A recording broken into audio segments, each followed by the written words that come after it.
Hi friends, welcome back to 3 Barrow Farm. I hope you are all very well. It is quite windy here today, which is quite unusual. We haven't had as windy a day as today. So it's feeling a little bit cooler than I was expecting it was going to be. And from the beautiful sunny morning that we had, it certainly is cloudy now. And we've had some raindrops here and there.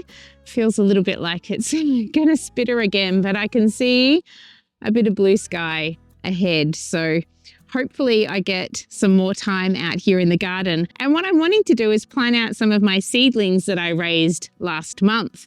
So I've got some leeks here and I've got some beetroots as well. I've got 2 different types of beetroots and I've got some fennel as well, which I think I'm going to be leaving the fennel in for a bit longer because it's just starting to sprout up. It's a lot later than the other seeds in this tray took to sprout up, and everything else has its second leaves. So once a seedling has its second leaves, it's ready to go out in the garden basically. You can wait till it's a little bit older, but because I want to plant another lot in this seed raising tray, and because I'm, running low on space within my seed trays, I need to get some more really. I'm going to be planting these out. I've also got 6 different varieties of calendulas here, and I have got a lot of calendulas growing in my garden. It grows like a weed, but I haven't got all of the colours growing. So I've got sunset buff, I've got yellow crown, I've got double red, I've got Pacific apricot and orange flash and green heart.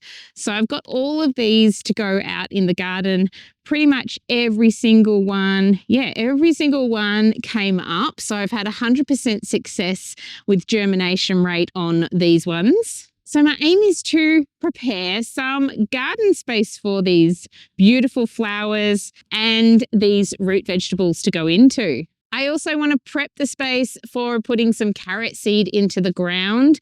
My soil in this row is quite crusty on the top, so I'm going to be mulching as well. I'm not going to be mulching today, however, because I feel like most of it will blow over there into the paddock out that way. And none of it will stay on my garden. So what I need to do is break up the top layer of this soil underneath. So this is the top layer. It's quite crusty and dry. It's just pretty much, a couple of centimeters of dryness. And then underneath is this gorgeous, beautiful soil. So I'm just going to be lightly digging in, sort of raking into the soil. Oh my goodness, the sun's just come out. So yes, I do grow a no-dig garden, but to me that means I'm not digging deep down into the soil and bringing up all of those weed seeds underneath. What I'm doing is adding on top generally, but I just need to dig in some channels to put these seeds into and these seedlings into. So I will be breaking into the top layer a little bit, but not the whole entire bed, just where I'm going to be planting. So I've got a couple of tools for the job. They aren't exactly the tools that I was looking for, but they'll do. And I've got a little bit of weeding to do, not a huge amount. There's mostly a lot of primrose coming up, which I can just rake out with this while I'm teasing the soil just a little bit, that top layer of soil. And all of those primrose seedlings, they're very, very tiny. They're just going to die because I'm digging them up while I'm just teasing the top layer. So while I'm doing this, I wanted to chat to you about a few things that have been going on here in my garden and that I'm noticing as well. So we have had longer days, obviously. The sun is going down much later and coming up earlier. So we're definitely seeing a change in that. And I am seeing a change in my garden because of that as well. The soil is warming up just slightly, and some of the plants, like some of the brassicas, some of the cabbages that weren't quite getting very big, they are showing signs of going to seed. Just a few of them are showing me that. So because these few small ones are showing me that, the larger ones that I'm seeing in my garden, I'm going, okay, they're ready. I need to pick these, because if I leave them any longer, they are going to go to seed as well. So it's really good to keep observing in your garden and checking out what's going on with all of your plants, and basing what's happening with one plant might happen to another. So yeah, I'm going to be making a lot of sauerkraut in the coming weeks. Man, that wind has picked up again, but at least the sun is out. And this really isn't the tool for the job. I really, really want to find my other tool to do this. Maybe I just need to go for a further wander around the garden, because I know we were using them on the weekend and obviously they haven't been put back where they go. I've also noticed that some of the corianders are heading up to seed as well. Just some of them that are in more drier areas of my garden. So I talked quite a while ago in one of my videos about keeping the water up, because if you let the garden dry out, the plants are going to get stressed out and then they're going to want to go to seed, because their main objective is to reproduce themselves. They want to provide more seed out there so they can multiply. So we really want to keep the water up, especially on these drier days and these windier days too, because it definitely takes the moisture out of the garden. And I can see from the cracking that has been happening in some parts of my garden where I haven't had anything growing, there's all this cracking happening, and that's because it's not covered. It needs to be covered to keep the soil nice and moist and to keep everything, all the living organisms, happy underneath. So that's what I'm doing this month. I am mulching things as I'm planting into the garden, sowing seeds into the garden, and I'm also watering. Our next rainfall is set to come on Sunday, so I'm going to be doing a lot of planting this week, but I'm going to have to do some watering at the same time. And I'm planting things out this week, even though I could leave them in their trays for longer, because it's going to rain, because we're going to get a good amount of rain on Sunday, and that's going to water them in nicely. But I'm going to have to put on my irrigation between then and now, because there's not going to be any rain. And everything needs to be watered. I've been watering these seeds and seedlings every day. So I need to do the same out here. I need to water them every day. Until they get to a certain point, you could probably back off. And then, of course, on days that it's raining, I don't have to water them. Unless it's only sprinkling, then I'll have to water them. So I have been harvesting so much broccoli and cauliflower. I think I've harvested about 6 heads of cauliflower and 4 heads of broccoli this week alone. And so I have been blanching some of the broccoli, and I'm about to blanch some of the cauliflower as well. It's been really easy to do, and I've got some in my freezer now, so I can use that whenever I want. It's ready to go. Just throw it into a stir fry or have it with whatever else we're having for dinner. So that's perfect. I'm so happy to have those in the freezer. I've also been making a few different things that I don't generally make with broccoli and cauliflower, and that is soup. So I made a broccoli soup, and the broccoli soup was very basic. It had onion, garlic, broccoli, and 1 potato in it. So it was very nice. It also had some vegetable stock, salt and pepper. But yeah, I think that was basically it. I don't know if I added any herbs into it. It was so yummy. And tonight I'm going to be making a cauliflower soup, and I'm going to be freezing some of it because I have a lot of cauliflowers right now. Yesterday was such a gorgeous day and I wasn't able to be in my garden. So it's nice to get out here right now and get this stuff done. Even though it isn't the best weather day, it's just best to get it done when you can get it done. I went searching further and I found one of the tools I've been looking for. This will get the job done so much faster. So if you have any wonderful recipes to do with cauliflowers, let me know. I'll want to harvest most of them before Sunday's rain, because I don't want them to get damaged from the rain as well. One of you mentioned, and my dad also mentioned to me to fold the leaves up and tie them over the cauliflower heads so that the rain doesn't fall on them, and that saves them from getting damaged.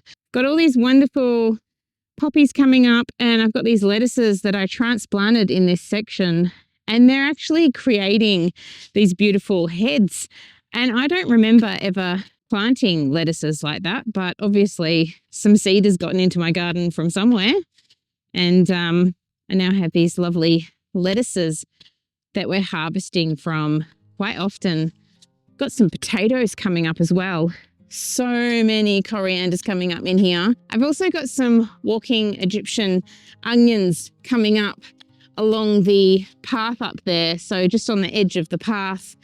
And I think I want to transplant them somewhere else because I want to try and keep the paths free this year.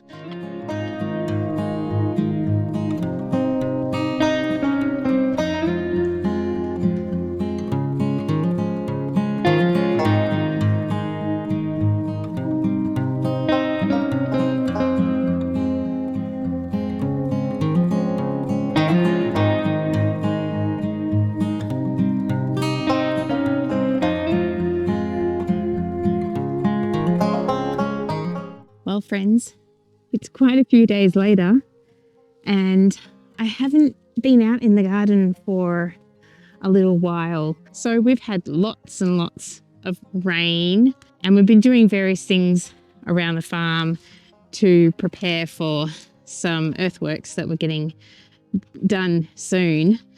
So I haven't had much time in my veggie garden, but before then I was making progress, and today I'm out here weeding and getting ready to put some more seedlings in the ground and some more seeds as well. So I've planted some beetroot seeds and some beetroot plants, and I've been moving a lot of the Egyptian walking onions as well into rows because they're all scattered everywhere and they've been in the path as well. So I've been popping them back into the garden beds and in some nice rows. And I got quite a bit of sugarcane mulch popped into this row here before we had that massive amount of rain that fell.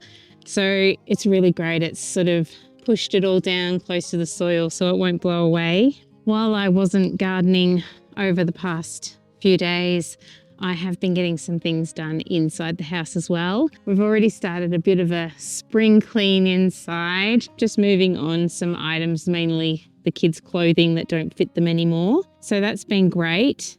And I also made some more tallow balm the other day, which is fantastic. I made whipped tallow balm, and I thoroughly enjoy using this on my skin. It is just so lovely. It feels so good and it's so hydrating and really easy to make in my Thermomix.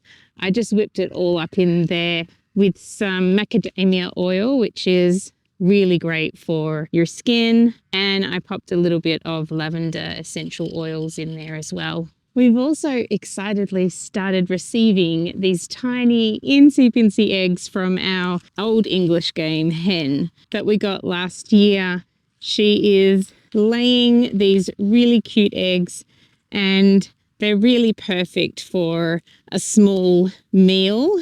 2 or 3 of them are about the equivalent of 1 egg. So that's exciting to have another hen laying eggs. So I've noticed that there are some turnips growing in this row at the start of the row. And these came from a plant that I allowed to go to seed in summertime. So it's really exciting to see that they're coming up now. I also allowed some radishes to go to seed, and I believe there are some turnips that may have sort of crossed with the radishes. So got a bit of a cross-pollination happening there. So I've mentioned that some things are going to seed. I have noticed that my kohlrabis, the ones that I had left in the ground, were heading off to seed. So I'm going to be dehydrating the leaves from those plants. And so we'll be able to eat those leaves or I might just put them into a salad or make some fritters from them. I haven't quite decided yet, but I am ready to start some more dehydrating pretty soon because we're getting some sunny-ish days, but all that rain and cloudy weather that we had last week and the week before, it's really hard to just keep those dehydrators going, especially to harvest things that aren't completely sopping wet. So this patch here of kale, they're all going to seed. So they're all letting up their flowers and just about to flower. But I've just been harvesting the entire plants and using them in smoothies. And I've also been making frittatas. And it's these plants that I'm going to start dehydrating again and making a kale powder, a green powder that I can add to a lot of different things. So I'm just cutting them back. And then what I'm doing in my other garden beds where I'm putting my seeds and my seedlings is I'm sprinkling a little bit of dolomite, because that's what I've got on hand at the moment, just to fix some more calcium into the soil. So if you have dolomite or gypsum, these are great for adding to the soil. When you add the dolomite, adding a little bit of lime might be great as well. But I've just got dolomite on hand at the moment and that will be fine. The rows that I'm planting into haven't really grown much over the winter. So the plants haven't pulled out a lot of the calcium and the nutrients that's there. And in autumn, I had already put down gypsum, so I had replenished the soils back then. But this is what I'm doing. I'm putting a tiny amount of manure or compost, depending on what I have available. I've got some compost bins that are almost ready to empty, but I'm not quite there yet. I'm just plodding along, doing one thing at a time and caring for this large vegetable garden by myself. So sometimes my kids will come and help me and they really enjoy it, but it's mostly just me out here. So I'm plodding along slowly with all the rain that we're having. But among everything else in life and what we're trying to achieve here, I think I'm doing a pretty good job trying to stay on top of it all. I have noticed that some of my broadbean plants are starting to fall over, and this is mainly because of the wind. So what I need to do is come along and tie these onto the Rio. So I'm going to be doing that today as well, just doing these little bits of maintenance to the garden to help these plants thrive. And I excitedly have my very first purple cauliflower. Can you see it in here? She's so lovely. I have been harvesting so many cauliflowers, and before the rain came, I tied some up to protect them from the rain so they didn't rot on the top. And well, we're not really expecting much rain over the next few days, so let's take off one of the ties and see how it did. Okay, here's one that I tied up. It's still got quite a bit of water on the leaves here. Let's see if it worked. Well, there's a little bit of, slight moisture on the tops here. So you can tell that this one will probably eventually be affected by the moisture. Let's have a look at another one. There we go, there's another one. This is also a purple cauliflower. This one looks absolutely fine, no damage at all to it. It's not as purple as the other one is. And here's the last one that I tied up. Let's see what this one looks like. Oh, perfect. No damage whatsoever. So I reckon this really does work. If you tie your leaves over the cauliflower, I've just noticed behind me there is a massive amount of dandelion flowers coming up, and this is another sign that spring is now here, early spring is here. I will be doing some harvesting of the dandelion flowers very soon and doing a video on dandelions. I'm going to continue on with my gardening efforts and I'm really excited. I have tomorrow in the garden as well, and it looks like the weather's going to be okay today and tomorrow, even though tomorrow is going to be much cooler than it is today. I hope you got some rain recently and that you're doing really well and getting some time out in your garden. I'll see you very soon, friends.